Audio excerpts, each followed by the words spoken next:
ព័ត៌មានចុងក្រោយនេះគឺតាក់ទងជាមួយនឹងកិច្ចពិភាក្សារវាងកម្ពុជានិងថៃ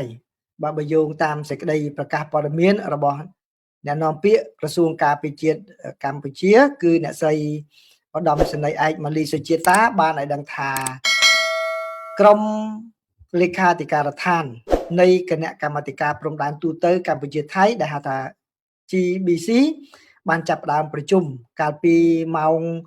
6ល្ងាចបាទនៅទីក្រុងកូឡាឡាំពួរនៅកាលពីថ្ងៃទី20បាទហើយនៅក្នុងកិច្ចប្រជុំនេះគឺភាគីទាំងពីរបាន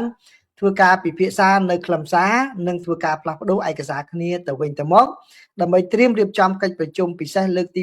2នៃគណៈកម្មាធិការព្រំដែនទូតកម្ពុជាថៃ GBC ដែលនឹងប្រព្រឹត្តទៅនៅថ្ងៃទី23ខែតុលាឆ្នាំ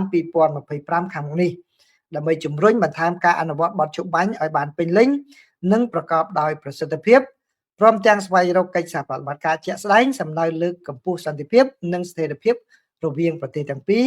ក៏ដូចជាការវិលត្រឡប់ទៅរកប្រកបដោយភាពឡើងវិញអ្នកនាំពាក្យរបស់ក្រសួងការពារជាតិបានបន្ថែមថាគណៈប្រតិភូទាំងនោះគឺខាងកម្ពុជាដឹកនាំដោយលោកឧត្តមសេនីយ៍តូញ៉ាំបូរ៉ាដែនប្រធានក្រុមលេខាធិការ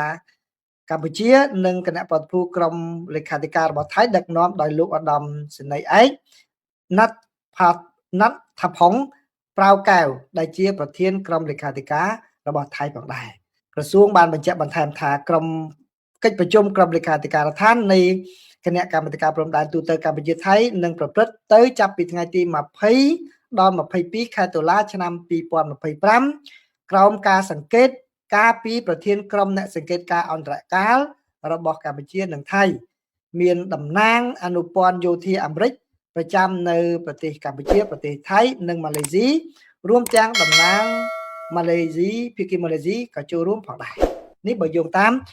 សេចក្តីជូនដំណឹងរបស់ខាងក្រសួងការពារជាតិកម្ពុជា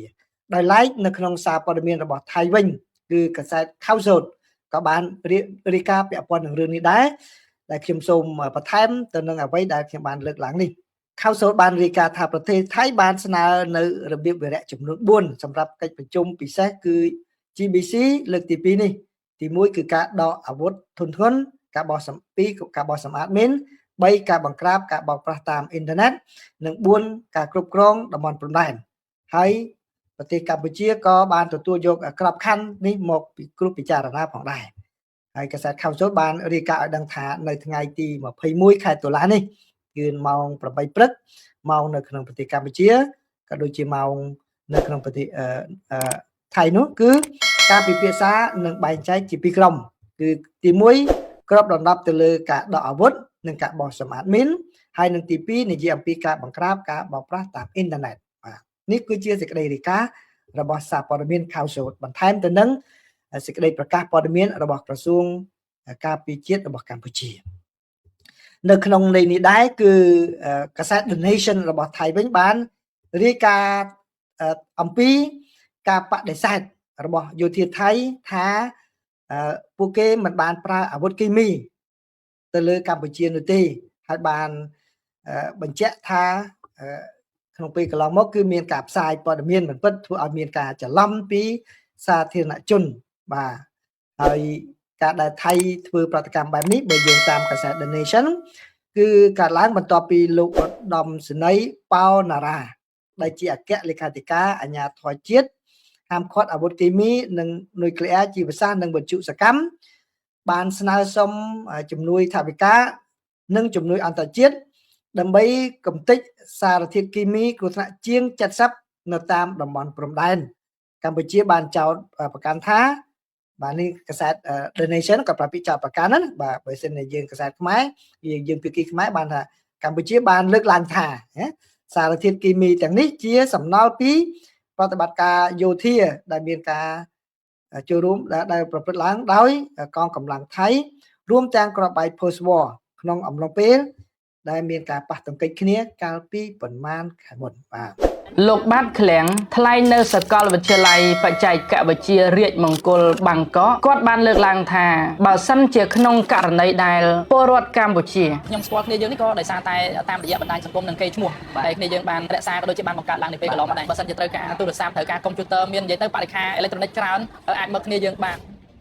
រស់នៅភូមិព្រៃច័ន្ទនិងជោគជ័យនេះមិនត្រូវបានបណ្ដេញចេញទាន់ពេលវេលាតើអ្នកណាជាអ្នកទទួលខុសត្រូវនោះលោកលើកឡើងថាគឺលោកនាយករដ្ឋមន្ត្រីអនុទិនជាអ្នកទទួលខុសត្រូវមុនគេប៉ុន្តែលោកបានបញ្ជាក់ថាសូមផ្ដល់ការជឿជាក់និងទុកចិត្តទៅដល់ជនណាដែលទទួលខុសត្រូវទៅលើកិច្ចការងារនេះគ្រប់លំដាប់ថ្នាក់ទាំងអស់កន្លែងនេះលោកបាត់ឃ្លាំងចង់បញ្ជាក់ថាសូមទុកពេលវេលាឲ្យនាយករដ្ឋមន្ត្រីសៀមធ្វើកិច្ចការងារនេះបន្តទៀតហើយសូមទុកចិត្តដល់ជនទាំងឡាយណាដែលទទួលខុសត្រូវទៅលើកិច្ចការងារនេះតាំងពីថ្នាក់លើដល់ថ្នាក់ក្រោមហើយជាថាធ្វើការងារអីក៏ដោយវាមានលំដាប់លំដោយរបស់វាស្របពេលជាមួយគ្នាបងប្អូនអ្វីដែលខ្ញុំចង់លើកឡើងនៅទីនេះខ្ញុំចង់បញ្ជាក់ទៅកាន់បងប្អូនទាំងអស់គ្នាក្តីទៅកាន់សហគមន៍អន្តរជាតិក្តីថា Thailand always claim that Cambodian people who live in Praychan village and Chokchai village are living on Thailand territory.